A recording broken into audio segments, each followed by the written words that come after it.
అంటే ఈ వెయిట్ మామూలుగా బరువు ఎక్కువున్న వాళ్ళు వాకింగ్‌కెళ్తా ఉంటారు. అది హ్మ్. వాకింగ్ చేయొచ్చా? చేయకూడదా అండి?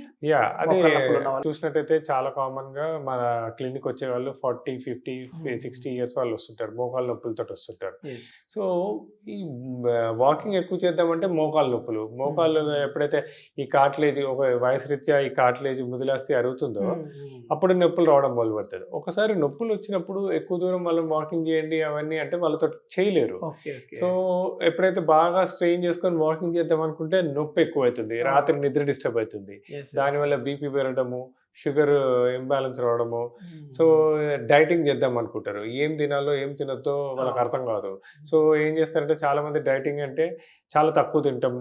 సాయంత్రం పూట హ్మ్. తిండి బంద్ చేయడం అలా పూర్తిగా చేస్తారు. స్కిప్ జేసేస్తా స్కిప్ ఉంటారు. చేస్తారు. ఆ! దాంతోటి ఏమైద్దంటే నీరసం వస్తుంది. నీరసం యెస్. రాచాక యెస్. ఓ 4 రోజుల తర్వాత మళ్ళా బింజ్ ఈటింగ్ అంటారు. అంటే ఒక 4, 5 డేస్ ఫుడ్ ఫుల్ అవాయిడ్ చేస్తారు. ఒక 2 డేస్ ఫుల్ తినేస్తారు. ఓకే. సో, దాంతోటి ఏంటంటే వెయిట్ అనేది అసలు మార్పు రాదు. ఓకే. మేమేం చెప్తామంటే ఏపీఎంలో ఫస్ట్ వాకింగ్ అనేది కంప్లీట్‌గా తగ్గించుకోండి. ఎప్పుడైతే నీ జాయింట్ పెయిన్స్ బాగా ఉంది, కార్టిలేజ్ బాగా అరిగిపోయిందో, ముందు ఈ కార్టిలేజ్ రీజనరేషన్ మీద ఫోకస్ పెట్టి, హ్మ్.